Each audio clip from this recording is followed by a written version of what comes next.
L'amour éternel de Dieu se révèle comme une ancre inébranlable dans les tempêtes de la vie. Pensez à un phare qui brille dans l'obscurité, guidant les navires perdus vers un port sûr. Dans notre monde, où les relations humaines sont souvent sujettes à des déceptions, cet amour divin se distingue par sa constance. Alors que les promesses humaines peuvent faillir, l'amour de Dieu demeure fidèle. Comme il est écrit dans l'évangile de Jean, « Dieu est amour » 1 Jean 4,8.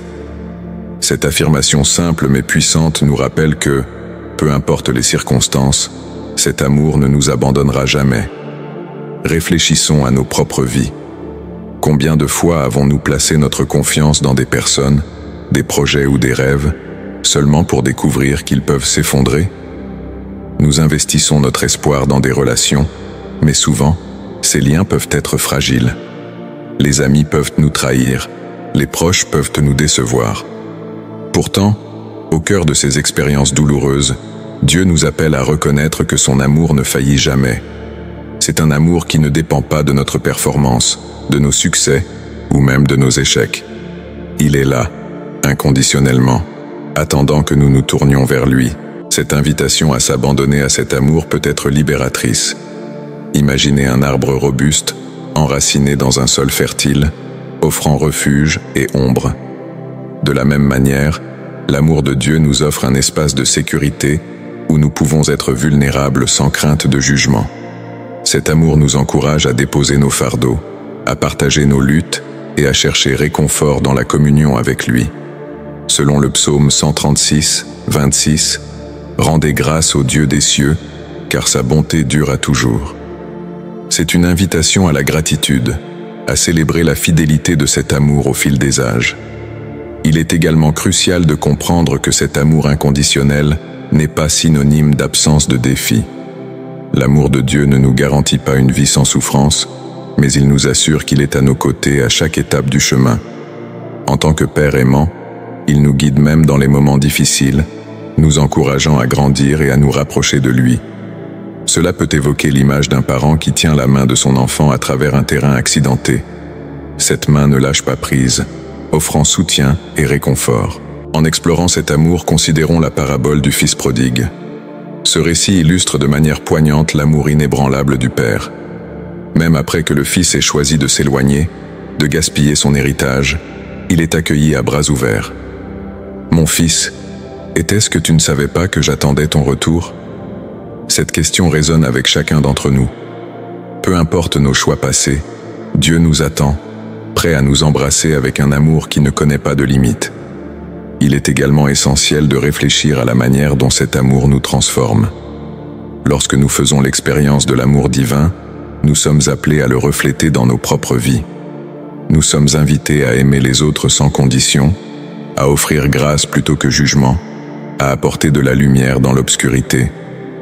En tant qu'ambassadeurs de cet amour, nous avons le pouvoir d'inspirer, de guérir et de reconstruire des ponts dans nos relations. Finalement, cet amour inconditionnel est une promesse d'espérance. Comme nous le lisons dans Romains 8, 38 à 39, « Car je suis persuadé que ni la mort, ni la vie, ni les anges, ni les dominations, ni les choses présentes, ni les choses à venir, ni aucune créature ne pourra nous séparer de l'amour de Dieu, qui est en Jésus-Christ, notre Seigneur. » C'est une vérité sur laquelle nous pouvons nous appuyer, un fondement solide au milieu des incertitudes de la vie. Que cet amour soit notre guide, notre refuge et notre source de force, nous encourageant à vivre chaque jour dans la lumière de cette vérité. Dans les moments d'incertitude, lorsque les tempêtes de la vie menacent de nous submerger, il est essentiel de se rappeler que la foi agit comme une ancre. Imaginez un navigateur en mer, dont le bateau tangue sous l'assaut des vagues. Il ne perd pas de vue le phare au loin, qui lui indique la voie à suivre. De même, notre foi en Dieu nous guide à travers les tempêtes émotionnelles et spirituelles. Cette confiance ne se limite pas à une simple croyance en son existence. Elle consiste à s'appuyer sur sa promesse d'être présent, même lorsque tout semble sombre. L'apôtre Paul, dans sa lettre aux Romains, nous rappelle « La foi vient de ce qu'on entend, et ce qu'on entend vient de la parole de Christ. » Romains 10:17.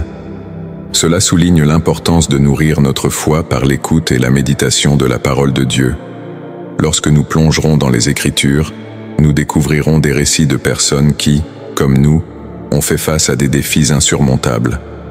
Leur témoignage peut devenir une source d'inspiration pour nous, un rappel que même dans les moments les plus sombres, Dieu est fidèle. Pensez à Job, cet homme qui a perdu presque tout ce qu'il avait. Ses amis lui ont conseillé de renier sa foi, mais il a choisi de s'accrocher à Dieu, même dans la douleur. Son histoire nous invite à réfléchir. Comment réagissons-nous lorsque nous sommes confrontés à des difficultés? Acceptons-nous le doute, ou cherchons-nous à nous rapprocher de notre Créateur? Chaque épreuve que nous traversons est une occasion de renforcer notre foi. En partageant nos luttes avec d'autres, nous créons un espace où chacun peut ressentir la force de la communauté, un soutien mutuel dans la quête de la confiance. Ce partage, souvent vu comme une vulnérabilité, devient en réalité une démonstration de notre humanité et de notre besoin les uns des autres. L'invitation à la réflexion est simple. Qu'est-ce qui nous empêche de faire confiance pleinement à Dieu? Peut-être est-ce la peur de l'inconnu ou la douleur des déceptions passées. En regardant notre vie à travers le prisme de la foi, nous pouvons apprendre à transformer ces obstacles en opportunités de croissance spirituelle. Alors que nous avançons, rappelons-nous que chaque jour est un pas sur un chemin où la foi nous guide. Établissons des moments de prière et de méditation où nous pouvons nous reconnecter avec Dieu pour renouveler notre confiance en lui et découvrir la paix qu'il offre. Dans la foi, nous trouverons la force de faire face aux tempêtes, sachant que, peu importe les circonstances, notre Seigneur est avec nous, prêt à nous soutenir. Dans le tumulte de la vie moderne, nous portons souvent des fardeaux invisibles, des préoccupations qui alourdissent notre esprit et notre cœur. Imaginez une personne marchant sur un chemin escarpé, chargé de lourdes pierres. Chaque pas devient une lutte, chaque mouvement, un effort épuisant. À un moment donné, il est essentiel de s'arrêter et de déposer ces pierres, de chercher un répit. Cette image évoque notre relation avec les soucis que nous accumulons. Dieu nous invite à déposer nos fardeaux, à faire l'expérience d'un repos qui transcende les circonstances. Dans l'Évangile selon Matthieu, Jésus nous dit « Venez à moi, vous tous qui êtes fatigués et chargés, et je vous donnerai du repos. » Matthieu 11:28. Cette invitation résonne comme une douce promesse. Elle nous rappelle que nous ne sommes pas seuls dans nos luttes. Lorsque nous nous tournons vers lui, nous découvrons une source de paix qui dépasse notre compréhension. Cela ne signifie pas que nos problèmes disparaissent instantanément, mais que, dans la prière et la confiance, nous trouvons la force d'avancer. Réfléchissons un instant. Quel fardeau portons-nous aujourd'hui? Peut-être s'agit-il de soucis financiers, de tensions relationnelles ou de la peur de l'avenir. En reconnaissant ces charges, nous ouvrons la porte à une introspection. La réflexion personnelle nous conduit à comprendre que nous avons la possibilité de les confier à Dieu. Lorsqu'un enfant a peur, il se tourne vers un parent pour chercher réconfort. De la même manière, Dieu est notre Père, toujours prêt à écouter nos craintes et nos doutes. Laisser nos fardeaux entre ses mains nécessite une confiance profonde. Cela signifie abandonner le besoin de tout contrôler, d'accepter que nous ne pouvons pas porter seuls le poids de chaque situation. En déposant nos soucis, nous expérimentons une libération, une légèreté. Cela ressemble à une respiration profonde après une longue période de tension. Nous avons également besoin de nous rappeler que la communauté joue un rôle vital dans ce processus. Partager nos luttes avec des amis de foi ou des membres de notre Église crée un environnement où nous pouvons trouver du soutien. Comme le dit l'Écriture, « 2 valent mieux qu'1 parce qu'ils ont un bon salaire de leur travail. » Ecclésiaste 4:9.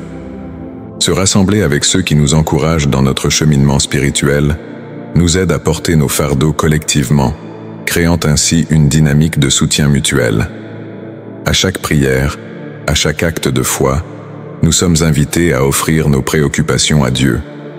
Ce geste peut être aussi simple que de fermer les yeux, d'inspirer profondément et de murmurer nos craintes à Dieu, lui faisant confiance pour apporter réconfort et paix. Dans ce dialogue, nous réalisons que nous ne sommes jamais seuls. Le fardeau que nous portons peut devenir une occasion de croissance, une invitation à nous rapprocher de Dieu et à renouveler notre force en lui. En cherchant le repos en Dieu, nous trouvons la paix dont nous avons besoin pour avancer. Notre chemin peut être parsemé d'embûches, mais avec lui à nos côtés, chaque pas devient un acte de foi, chaque souffle, un hymne à sa grâce. Afin que tu ne restes pas coincé, continue d'avancer, de lutter, de marcher, de travailler, de croire de tout ton cœur en tout ce que j'ai prévu pour toi. J'ai pardonné tes péchés, tu es pur et digne en ma présence. Ne doute pas de cela, ne sous-estime pas la valeur de mon sang versé sur cette croix et de la puissante résurrection. C'est pourquoi tu es vivant aujourd'hui. C'est la puissance de mon sang qui te permet de venir en ma présence sans peur. Si j'ai donné ma vie pour toi, même parmi les morts, pour que tu puisses vivre, alors je peux et je vais réaliser tout ce que je t'ai promis. Je t'ai façonné avec amour, et j'ai pour toi des projets de paix et non de malheur, afin que tu aies un avenir plein d'espérance. Ni l'ennemi, ni les adversités, ni les difficultés ne peuvent te voler tout ce que je te donne. J'ai scellé cela de mon propre sang. Rien et personne ne t'arrachera jamais de ma main. Crois-moi aujourd'hui, j'ai des promesses et des bénédictions en réserve pour toi. Enlève tes soucis et tes angoisses, et je te donnerai la force d'affronter cette nouvelle vie que j'ai préparée pour toi. Je t'ai montré que je t'aime, et je veux te bénir abondamment. Si tu crois en moi, grave ceci dans ton esprit. Moi, ton Dieu, je suis plus fort que tous tes problèmes et afflictions. Chasse tout doute de tes pensées, et concentre-toi sur l'obéissance à mes commandements. Car ma parole sera ta force et ta guérison pour ton corps. Dis adieu au stress, à la tension, à la nervosité et à toutes tes peurs. Ma puissance est suffisante, et mon amour pour toi est le plus grand. N'oublie jamais que tu es un reflet de ma création, conçu avec un but unique et spécial. Dans les moments où tu te sens perdu ou sans valeur, souviens-toi que ta vie n'est pas un enchaînement d'accidents, mais un plan divinement orchestré. Chaque expérience, chaque épreuve, chaque succès et chaque défaite contribuent à ta croissance. Cherche la sagesse et la compréhension, non seulement dans les moments de tranquillité, mais aussi dans les tempêtes de la vie. C'est souvent dans les défis que se révèle ta véritable force et que s'exprime le mieux mon soutien pour toi. J'invite ton cœur à s'ouvrir à l'apprentissage et à l'épanouissement dans ma présence. Comme un jardinier cultive avec amour son jardin, je désire faire croître en toi des qualités de patience, de bonté et de persévérance. Les combats ne sont pas vains, ils sont le terreau fertile où germe la foi et la détermination. Chaque lever de soleil est une nouvelle occasion de grandir, d'apprendre et de t'épanouir sous mon regard bienveillant. Dans cette nouvelle phase de ta vie, tu seras libéré de toutes les émotions qui t'ont tourmenté. Je te promets qu'il n'y aura plus de dépression pour te tirer vers le bas. Je désire voir ta vie remplie de paix et de bonheur. Je réaliserai des miracles puissants en toi, dans ta vie, dans tes finances, dans ta famille. Reçois ma paix, ne sois pas anxieux, crois seulement et fais confiance. Aucun ennemi ne peut se lever ou prévaloir contre ma volonté et ma puissance. N'aie pas peur des maladies, j'ai le dernier mot. J'étendrai ma main et te guérirai. Les plans que j'ai pour toi ne peuvent être annulés. Je veux que tu réussisses. C'est pourquoi je te bénirai et te ferai prospérer. Viens à moi avec toute ta confiance pour ce dont tu as vraiment besoin. Tu sais que je ne te ferai pas défaut. Je veux que les choses aillent bien pour toi en tout, tout comme ton âme devient plus forte et me connaît mieux. Tu es mon enfant chéri. Amen.